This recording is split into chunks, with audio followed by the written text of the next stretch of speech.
여러분의 구독은 힘의 원천 부탁드립니다. 광화문 풍경이 달라졌습니다. 여러분, 최근에 광화문을 지나가 보셨나요? 오랜만에 광화문 거리를 걷다 보면 뭔가 낯선 느낌이 드실 겁니다. 여기가 이랬나? 하는 생각이 절로 들 정도로 풍경이 많이 달라졌거든요. 무엇보다 눈에 확 들어오는 건 바로 건물 외벽을 가득 채운 초대형 전광판입니다. 예전에 보던 간판이나 광고판하고는 차원이 다른 정말 어마어마한 크기인데요. 몇십 층 높이 건물 전체가 거대한 화면처럼 바뀌면서 시민들 사이에서도 이게 과연 맞는 건가 하는 말들이 나오고 있습니다. 광화문 일대 여러 건물에 건물 외벽 전체를 덮는 초대형 LED 전광판이 등장했습니다. 광화문 일대를 걷다 보면 이제는 고개를 들지 않을 수가 없습니다. 건물 한쪽 벽면에만 붙어있던 작은 간판이 아니라 건물 전체를 뒤덮는 초대형 LED 전광판이 여러 곳에 등장했기 때문이죠. 밤이 되면 특히 더 눈에 띄는데요. 밝게 빛나는 화면들이 광화문 거리 전체를 환하게 비추고 있습니다. 이 전광판들의 크기가 어느 정도냐면요. 작은 것도 수백 제곱미터, 큰 것은 수천 제곱미터에 달합니다. 쉽게 말하면 축구장 절반 정도 크기의 화면이 건물벽에 붙어 있다고 생각하시면 됩니다. 아파트로 치면 한 20층에서 30층 높이를 쭉 덮고 있는 거죠. 그러니까 멀리서 봐도 한눈에 들어올 수밖에 없는 겁니다. 예전 같으면 상상도 못했을 일입니다. 10년 전만 해도 광화문 하면 세종대왕 동상, 이순신 장군 동상, 그리고 뒤로 보이는 경복궁의 고즈넉한 모습이 먼저 떠올랐거든요. 물론 상업 건물들도 있었지만 간판이나 광고는 그렇게 튀지 않았어요. 건물에 어울리는 적당한 크기로 조용히 붙어 있었죠. 그런데 지금은 완전히 다릅니다. 건물 자체가 하나의 거대한 스크린이 되어버린 겁니다. 광고가 나오고 영상이 흐르고 때로는 3D 효과까지 들어간 화려한 콘텐츠가 계속 재생되고 있어요. 낮에도 눈에 띄지만 밤이 되면 그 존재감이 정말 압도적입니다. 특히 젊은 세대들은 신기해하며 사진을 찍기도 하는데요. 반면에 오랫동안 이 동네를 지켜본 분들, 특히 우리 시니어 세대분들은 당혹스러워 하시는 경우가 많습니다.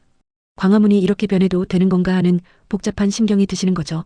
이 과거에는 건물에 부착되는 간판 수준이었지만 이제는 건물 자체가 거대한 스크린이 되었습니다. 이 변화를 이해하시려면 옛날 광고와 지금 전광판의 차이를 아셔야 합니다. 예전 광고판이나 간판은 말 그대로 건물에 붙어 있는 것이었어요.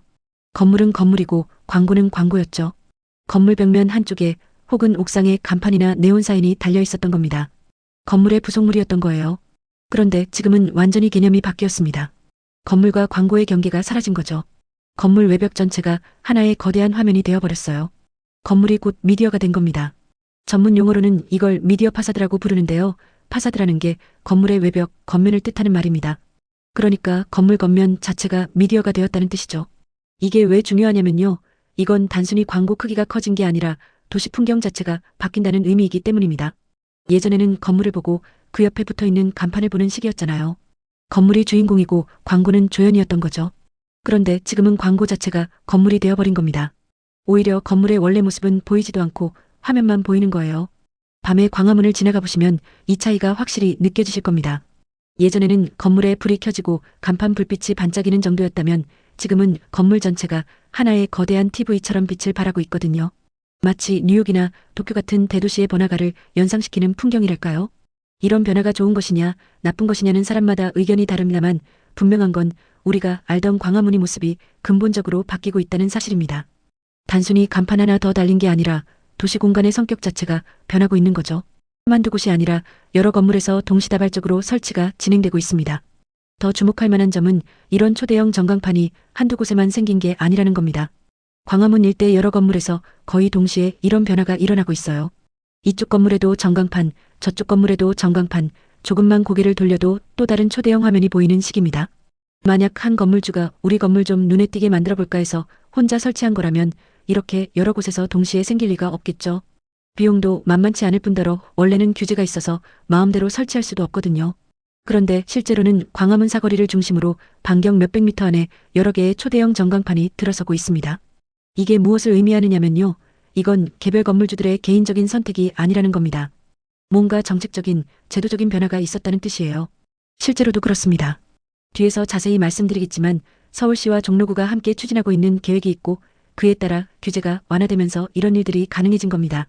동시다발적으로 진행된다는 건 계획적이고 조직적이라는 뜻입니다. 마치 도시 재개발 사업처럼 일정한 구역 안에서 통일된 방향으로 변화가 일어나고 있는 거죠.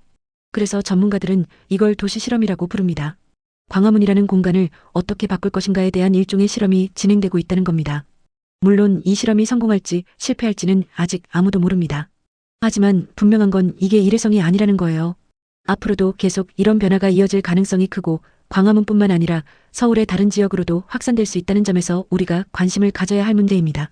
시민들 사이에서는 너무 크지 않나 눈이 부시다는 반응과 함께 찬반 논란이 일고 있습니다. 이런 급격한 변화 앞에서 시민들의 반응은 크게 엇갈리고 있습니다. 어떤 분들은 신기해하고 긍정적으로 보시는 반면 또 어떤 분들은 불편함을 호소하시거나 우려를 표하고 계세요. 먼저 부정적인 반응부터 살펴볼까요? 가장 많이 나오는 얘기가 너무 크다, 과하다는 겁니다. 실제로 처음 보시는 분들은 그 크기에 압도당하실 정도거든요. 저게 광고판이야, 건물이야? 할 정도로 규모가 어마어마합니다.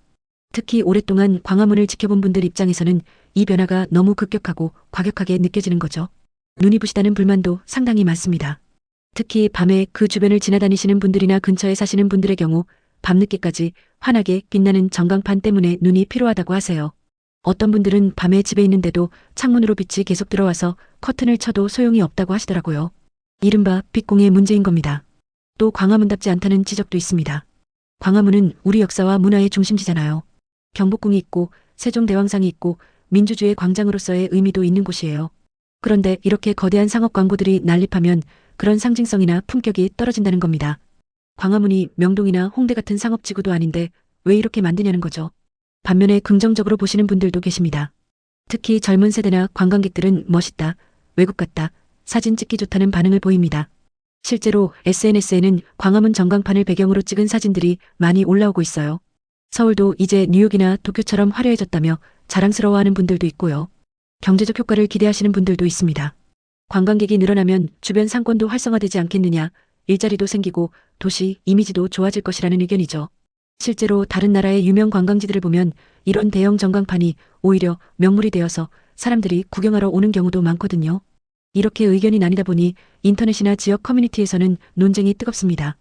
발전이냐 퇴보냐, 경제냐 환경이냐, 미래냐 전통이냐 하는 식으로 대립각이 세워지고 있는 거죠.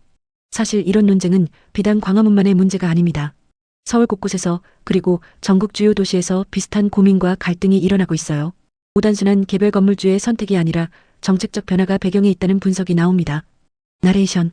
그렇다면 이런 변화는 왜 어떻게 일어난 걸까요? 앞서 말씀드렸다시피 이건 개별 건물주가 우리 건물에 전광판 하나 달까 하고 결정한 게 아닙니다. 훨씬 더 큰 그림이 있는 거죠. 전문가들의 분석을 들어보면 이 변화에는 세 가지 핵심 배경이 있다고 합니다. 첫 번째는 규모의 질적 변화입니다. 이게 무슨 말이냐면요. 단순히 광고판이 커진 게 아니라 광고의 개념 자체가 바뀌었다는 겁니다. 과거에는 광고가 건물에 붙어있는 부속물이었다면 지금은 건물 외벽 자체가 미디어가 되는 단계로 진입한 거예요. 이건 양적 변화가 아니라 질적 변화입니다. 광고가 더 이상 광고로만 기능하는 게 아니라 도시 풍경 그 자체가 되어버린 거죠. 두 번째는 입지의 상징성입니다. 광화문이라는 공간이 갖는 특별한 의미를 생각해 보셔야 해요.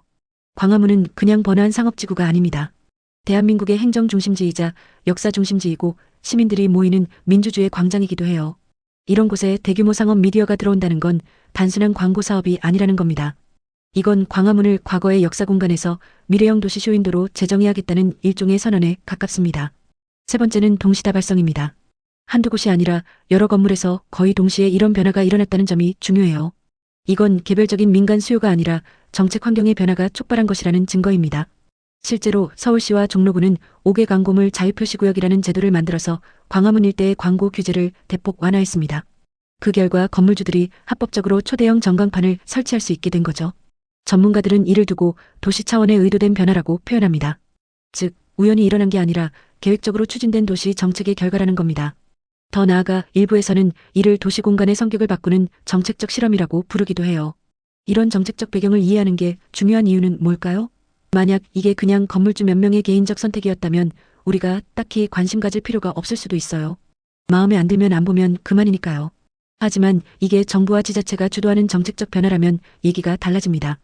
우리 세금으로 운영되는 공공기관이 우리가 사는 도시의 모습을 바꾸고 있는 거잖아요. 그렇다면 우리 시민들도 이 변화에 대해 의견을 낼 권리가 있고 또 그래야만 하는 겁니다. 자, 여기까지가 광화문에 일어나고 있는 변화의 겉모습입니다. 건물 외벽을 뒤덮은 초대형 전광판, 이게 단순한 유행이나 개별적 선택이 아니라 정책적으로 추진되고 있는 도시 변화라는 것, 그리고 이에 대해 시민들의 의견에 크게 엇갈리고 있다는 것을 살펴봤습니다. 그렇다면 이런 변화는 왜 일어난 걸까요? 정부와 지자체는 무슨 목적으로 이런 정책을 펼치고 있을까요? 그리고 이게 우리에게는 어떤 영향을 미칠까요? 다음 장에서는 이 변화의 배경과 이유를 좀 더 깊이 있게 들여다보겠습니다. 전광판이 늘어난 이유는 따로 있습니다. 자, 앞에서 광화문에 달라진 풍경을 살펴봤는데요. 그렇다면 이제 가장 중요한 질문을 던져야 할 때입니다. 도대체 왜 이런 변화가 일어난 걸까요? 그냥 건물주들이 갑자기 유행처럼 전광판을 달기 시작한 걸까요? 아니면 다른 이유가 있는 걸까요? 이 변화는 우연이 아닙니다. 종로구와 정부가 함께 추진하고 있는 큰 그림 광화문 스퀘어 사업과 깊은 관련이 있는데요. 규제를 과감하게 완화해서 뉴욕의 타임스 스퀘어처럼 전 세계 관광객들이 찾아오는 명소로 만들겠다는 계획, 이게 바로 전광판 확산의 핵심 배경입니다. 오늘은 이 정책의 속내를 자세히 들여다보겠습니다. 주요 내용 1. 서울시와 종로구는 광화문을 글로벌 관광 명소로 재탄생시키려는 광화문 스퀘어 프로젝트를 진행 중입니다. 광화문 전광판 이야기를 제대로 이해하시려면 먼저 광화문 스퀘어 프로젝트가 뭔지 아셔야 합니다. 이게 모든 변화의 출발점이거든요. 서울시와 종로구가 몇 년 전부터 야심차게 추진해온 이 프로젝트는 한마디로 말하면 광화문을 세계적인 관광 명소로 만들자는 겁니다. 지금까지 광화문은 어떤 곳이었나요? 역사적으로는 조선시대부터 이어져 온 궁궐의 정문이고 현대에 와서는 정부 청사가 모여있는 행정중심지였죠. 또 촛불 집회 같은 대규모 시민 집회가 열리는 민주주의의 광장이기도 했고요. 그러니까 주로 역사, 행정, 시민 참여라는 키워드로 정의되던 공간이었던 겁니다. 그런데 서울시와 종로구는 여기에 새로운 정체성을 하나 더 추가하려고 합니다. 바로 글로벌 관광 명소라는 정체성이에요. 단순히 한국 사람들이 지나다니는 광장이 아니라 전 세계 관광객들이 서울에 가면 꼭 가봐야 할 곳으로 만들겠다는 거죠. 이 프로젝트의 구체적인 내용을 보면요. 단순히 전광판만 설치하는 게 아닙니다. 광화문 광장 자체를 재정비하고 주변 보행 환경을 개선하고 문화행사를 늘리고 야간 경관 조명을 설치하는 등 종합적인 도시 재생 사업이에요. 그중에서 가장 눈에 띄고 논란이 되는 부분이 바로 초대형 전광판인 겁니다. 왜 이런 프로젝트를 시작했을까요? 서울시 관계자들의 설명을 들어보면 몇 가지 이유가 있습니다. 첫째, 서울의 관광 경쟁력을 높이기 위해서라고 해요. 도쿄, 싱가포르, 홍콩 같은 아시아의 다른 대도시들과 경쟁하려면 서울만의 특별한 관광 콘텐츠가 필요하다는 거죠. 둘째, 코로나19 이후 침체된 도심 경제를 살리기 위해서라고 합니다. 관광객이 늘면 주변 상권도 활성화되고 일자리도 생기니까요. 이 프로젝트는 2019년부터 본격적으로 논의되기 시작했고 2021년부터 단계적으로 추진되고 있습니다. 그러니까 이미 몇 년째 진행되고 있는 장기 프로젝트인 거예요. 광화문 전광판은 이 큰 그림의 일부분이고 앞으로도 계속 변화가 이어질 겁니다. 뉴욕 타임스 스퀘어, 일본 도톤보리, 런던 피카딜리, 서커스처럼 대형 전광판이 관광 콘텐츠가 되는 도시 모델을 벤치마킹했습니다. 나레이션. 그렇다면 서울시와 종로구는 어디서 아이디어를 얻은 걸까요? 답은 간단합니다. 해외 유명 도시들의 성공 사례를 벤치마킹한 겁니다. 특히 세 곳이 자주 언급되는데요. 뉴욕의 타임스 스퀘어, 일본 오사카의 도톤보리, 그리고 런던의 피카딜리 서커스입니다. 먼저 타임스 스퀘어를 볼까요? 뉴욕에 가보신 분들은 아시겠지만 타임스 스퀘어는 정말 어마어마합니다. 사방팔방이 온통 초대형 전광판으로 둘러싸여 있어요. 코카콜라, 삼성, 나이키 같은 세계적인 브랜드들의 광고가 건물 전체를 뒤덮고 있죠. 밤이 되면 나처럼 환한데 그 화려한 불빛이 오히려 관광 명물이 되었어요. 재미있는 건 타임스 스퀘어가 원래부터 그랬던 건 아니라는 겁니다. 1980년대까지만 해도 타임스 스퀘어는 범죄가 많고 지저분한 동네로 악명 높았어요. 그런데 뉴욕시가 대대적인 재개발과 함께 광고 규제를 완화하면서 초대형 전광판들이 들어섰고 그게 오히려 명물이 되어 지금은 연간 3억 명 이상이 찾는 세계적인 관광지가 된 겁니다. 많은 사람들이 뉴욕에 가면 타임스 스퀘어는 꼭 가봐야지 하잖아요. 일본 오사카의 도톤보리도 비슷한 케이스입니다. 강을 따라 늘어선 건물들의 거대한 전광판과 네온 사인이 빼곡히 달려있는데 이게 오사카의 상징이 되었어요.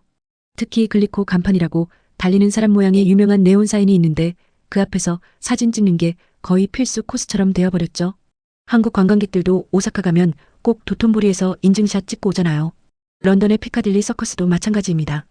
유서 깊은 역사도시 런던의 중심부에 있는 이곳은 거대한 곡면 전광판들로 유명해요. 코카콜라, 삼성, 현대 같은 브랜드들이 경쟁적으로 광고를 내보내는데 이게 런던의 현대적인 면모를 상징하는 장소가 되었습니다. 서울시 관계자들이 이 세 곳을 연구하면서 발견한 공통점이 있습니다. 이 도시들에서는 광고를 보러 간다는 겁니다. 무슨 말이냐면 광고가 단순히 상품을 알리는 수단이 아니라 그 자체로 볼거리, 즉 관광 콘텐츠가 되었다는 거예요. 사람들이 그 화려한 전광판을 구경하고 사진 찍고 SNS에 올리는 게 하나의 관광 행위가 된 겁니다. 서울시는 우리도 그렇게 할 수 있다고 판단한 거죠. 광화문에 이런 초대형 전광판들을 설치하면 타임스스퀘어처럼 세계적인 관광 명소가 될 수 있다고 본 겁니다. 특히 한국은 K-팝, K-드라마 같은 K-콘텐츠로 전 세계적인 인기를 끌고 있잖아요. 여기에 최첨단 영상 기술까지 결합하면 충분히 경쟁력이 있다고 판단한 것 같습니다. 물론 이 벤치마킹이 적절한가에 대해서는 의견이 갈립니다. 비판하는 쪽에서는 타임스스퀘어나 도톤보리는 원래부터 상업지구였지 광화문처럼 역사성이 깊은 곳과는 성격이 다르다고 지적해요. 또 무조건 외국 따라하는 게 능사냐, 서울만의 정체성은 어디 갔느냐는 비판도 있습니다. 하지만 추진하는 쪽에서는 시대가 변했다. 전통만 지키다가는 도시가 낙후된다. 역사도 지키면서 미래도 준비해야 한다고 맞받아칩니다. 이 논쟁은 계속 진행 중입니다. 광화문을 과거의 역사 공간에서 미래형 도시 쇼윈도로 재정해야겠다는 의도가 담겨 있습니다. 이 프로젝트를 좀 더 깊이 들여다보면 단순히 관광객 좀 더 유치하자는 차원을 넘어서는 야심이 보입니다. 서울시와 종로구가 진짜 노리는 건 광화문의 정체성 자체를 바꾸는 겁니다. 전문가들은 이걸 두고 공간의 재정이라고 표현하는데요. 쉽게 말하면 광화문이 뭐 하는 곳인가에 대한 답을 바꾸겠다는 거예요. 지금까지 광화문 하면 뭐가 떠올랐나요? 경복궁, 세종대왕상, 이순신 장군상, 정부청사, 광화문광장. 이런 것들이죠. 다 역사나 행정과 관련된 겁니다. 그러니까 광화문은 과거를 기억하는 곳, 나라를 다스리는 곳, 시민이 모이는 곳이었던 겁니다. 어떻게 보면 좀 무겁고 진지한 이미지예요. 그런데 이제 여기에 새로운 이미지를 더 씌우겠다는 겁니다. 미래를 보여주는 곳, 세계에 자랑할 만한 곳, 활기차고 역동적인 곳이라는 이미지 말이에요. 초대형 전광판은 바로 이 새로운 이미지를 만들어내는 가장 강력한 도구입니다. 생각해보세요. 밤에 광화문을 지나가는데 건물마다 화려한 영상이 흐르고 있으면 어떤 느낌이 들까요? 와, 서울 진짜 발전했네. 첨단 도시구나. 외국 대도시 같아. 이런 느낌이 들 겁니다. 바로 그게 서울시가 노리는 효과예요. 광화문을 단순히 옛날 궁궐이 있는 곳이 아니라 대한민국의 현재와 미래를 보여주는 쇼윈도로 만들겠다는 거죠. 쇼윈도라는 표현이 중요합니다. 쇼윈도가 뭔가요? 가게 앞에 있는 진열창이잖아요. 거기에 가장 좋은 상품을 예쁘게 꾸며서 놓아두면 지나가던 사람들이 오, 저기 좋은 거 있네 하면서 들어오는 거죠. 서울시는 광화문을 대한민국의 쇼윈도로 만들려는 겁니다. 외국인들이 서울 한번 가볼까 할 때 가장 먼저 떠올리는 이미지를 광화문으로 만들겠다는 거예요. 이건 단순한 도시 미관 사업이 아닙니다. 도시의 정체성, 나아가 국가 이미지를 바꾸려는 시도예요. 그래서 논란이 큰 겁니다. 어떤 사람들은 그렇게 해야 세계 무대에서 경쟁할 수 있다고 찬성하고 어떤 사람들은 우리의 소중한 역사 공간을 상업화하는 것 아니냐고 반대하는 거죠. 특히 시니어 세대분들 중에는 후자의 입장이 많으신 것 같아요. 오랫동안 광화문을 지켜보셨고 그 공간이 갖는 역사적 의미를 잘 아시는 분들이니까요. 굳이 광화문까지 이렇게 만들어야 하나, 명동이나 강남에서 하면 되지라는 생각이 드시는 건 당연합니다. 반면 추진하는 쪽에서는 바로 광화문이기 때문에 의미가 있다고 말합니다. 대한민국의 상징 공간에서 이런 변화를 보여줘야 세계에 강한 인상을 줄 수 있다는 거죠. 이게 맞는 말인지 틀린 말인지는 사실 정답이 없는 문제일 수도 있습니다. 단순히 광고판을 늘리는 게 아니라 도시 전체의 성격을 바꾸는 정책적 실험이라는 평가입니다. 전문가들이 이 광화문 프로젝트를 분석하면서 자주 쓰는 표현이 있습니다. 정책적 실험이라는 말인데요. 이게 무슨 뜻일까요? 실험이라는 건 결과를 모르고 시도해본다는 뜻이잖아요. 성공할 수도 있고 실패할 수도 있는 거죠. 바로 그렇기 때문에 우리가 더 관심을 가지고 지켜봐야 한다는 겁니다. 도시정책 전문가들의 말을 들어보면 이런 대규모 변화는 단계적으로 진행된다고 합니다. 첫 번째 단계는 물리적 변화예요. 전광판을 설치하고 광장을 재정비하고 조명을 바꾸는 것처럼 눈에 보이는 변화죠. 지금 광화문에서 일어나고 있는 게 바로 이 단계입니다. 두 번째 단계는 기능적 변화입니다. 물리적으로 바뀐 공간을 사람들이 어떻게 사용하느냐는 거예요. 전광판이 생겼다고 해서 자동으로 관광객이 몰려오는 건 아니잖아요. 거기서 재미있는 콘텐츠가 나와야 하고 주변에 볼 것 먹을 것이 있어야 하고 SNS에서 입소문이 나야 하는 거죠. 이 단계가 성공하려면 시간이 좀 걸립니다. 세 번째 단계는 정체성 변화예요. 사람들의 인식 속에서 광화문이 이런 곳이다라는 이미지가 바뀌는 거죠. 이게 가장 어렵고 오래 걸리는 단계입니다. 어떤 공간의 정체성은 하루아침에 바뀌는 게 아니거든요. 몇 년, 어쩌면 10년 이상이 걸릴 수도 있어요. 서울시의 광화문 프로젝트는 지금 첫 번째 단계에서 두 번째 단계로 넘어가는 중입니다. 물리적 변화는 거의 끝났고 이제 사람들이 어떻게 반응하고 활용하는지를 보는 단계인 거죠. 그런데 문제는 이게 실험이라는 겁니다. 결과가 어떻게 나올지 아무도 장담할 수 없어요. 성공 시나리오를 생각해 볼까요? 전광판에서 멋진 미디어 아트가 상영되고 K-팝 스타들의 뮤직비디오가 나오고 때로는 역사 다큐멘터리나 공익 캠페인도 나옵니다. 외국 관광객들이 와서 와 멋지다 하면서 사진 찍고 SNS에 올리고 입소문이 나서 더 많은 사람들이 찾아옵니다. 주변 상권이 활성화되고 일자리가 생기고 서울의 이미지가 좋아집니다. 이렇게 되면 대성공이죠. 하지만 실패 시나리오도 있습니다. 전광판에서 나오는 건 결국 상업 광고뿐이고 사람들은 별로 관심을 안 갖습니다. 대신 주민들은 빚공해로 고통받고 역사 경관은 훼손되고 광화문이 너무 상업적으로 변했다는 비판만 쌓입니다. 관광객도 별로 안 늘고 투자한 돈만 날리는 거죠. 이렇게 되면 실패입니다. 어느 쪽이 될까요? 솔직히 지금은 아무도 모릅니다. 그래서 실험인 거예요. 다만 전문가들이 지적하는 건 이런 대규모 도시 실험을 할 때는 신중해야 한다는 겁니다. 특히 광화문처럼 역사적, 상징적 가치가 큰 공간에서는 더더욱 그렇고요. 한번 바꾸고 나면 되돌리기 어렵거든요. 그래서 일부 전문가들은 좀 더 작은 규모로 먼저 시험해보고 시민 의견을 충분히 듣고 단계적으로 추진했어야 했다고 비판합니다. 반면 추진하는 쪽에서는 너무 신중하기만 하면 아무것도 못한다. 과감하게 시도해봐야 발전이 있다고 반박하고요. 우상업지에서 검증된 이 모델을 국가상징 공간으로까지 확장한 첫 번째 사례입니다. 광화문 전광판이 특별히 논란이 되는 이유 중 하나는 이게 첫 번째 사례라는 점입니다.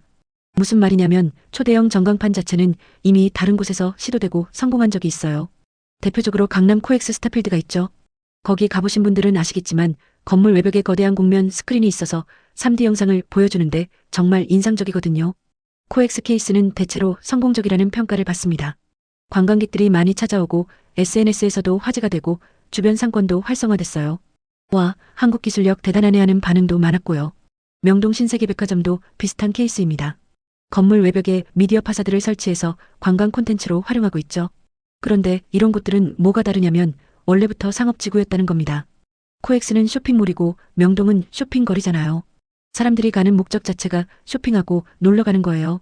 그런 곳에 화려한 전광판이 있으면 아, 여기 재미있네 하고 받아들여집니다. 주변에 사는 주민도 별로 없고 있다 해도 상업지구인 걸 알고 이사 온 사람들이니까 크게 불평하지 않아요. 그런데 광화문은 다릅니다. 광화문은 상업지구가 아니에요.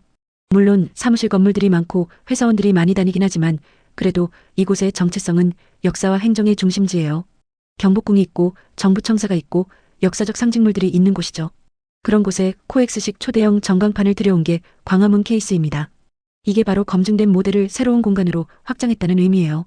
상업지구에서 성공한 방식을 이제 역사행정 공간에도 적용해보겠다는 거죠. 전례가 없는 시도이기 때문에 더 논란이 되는 겁니다. 찬성하는 쪽에서는 이렇게 말합니다. 코엑스에서 성공했으니까 광화문에서도 성공할 수 있다. 오히려 광화문이 더 상징성이 크니까 효과가 더 클 것이다. 외국 관광객 입장에서도 코엑스보다는 광화문이 더 유명하니까 여기가 랜드마크가 되면 파급력이 더 크다는 논리죠. 하지만 반대하는 쪽에서는 정반대로 말합니다. 코엑스는 원래 상업 공간이니까 괜찮았던 거지 광화문은 다르다. 모든 곳을 상업화할 수는 없다. 특히 역사적으로 중요한 공간은 더욱 신중해야 한다. 성공 사례를 무턱대고 확대 적용하는 건 위험하다는 거예요. 도시계획 전문가들도 의견이 엇갈립니다. 일부는 도시도 시대에 맞춰 변해야 한다. 옛것만 고집하면 박물관이 된다고 말하고 또 일부는 모든 공간이 똑같아지면 도시의 다양성이 사라진다. 각 공간의 고유한 성격을 존중해야 한다고 주장합니다. 결국 이 문제는 균형의 문제입니다. 발전과 보존, 미래와 역사, 경제와 문화 이런 것들 사이에서 어떻게 균형을 잡을 것이냐는 거죠. 그리고 그 균형점을 누가 어떻게 정할 것이냐, 시민들의 의견은 얼마나 반영될 것이냐 이런 것들이 핵심 쟁점입니다. 자, 여기까지 광화문 전광판이 왜 생겼는지 그 배경을 살펴봤습니다. 이건 단순히 광고판 몇 개 늘어난 게 아니라 광화문이라는 공간의 정체성을 바꾸려는 대규모 도시 정책의 일부였습니다. 뉴욕, 오사카, 런던 같은 세계 도시들을 벤치마킹해서 서울도 글로벌 관광 명소를 만들겠다는 야심찬 계획이 있었던 거죠. 이게 성공할지 실패할지는 아직 모릅니다. 하지만 분명한 건 이건 우리 모두와 관련된 문제라는 겁니다. 우리가 사는 도시가 어떤 모습으로 변할 것인가, 우리의 역사와 문화를 어떻게 지켜나갈 것인가, 이런 중요한 질문들이 담겨 있거든요. 다음 내용을 기다려주세요.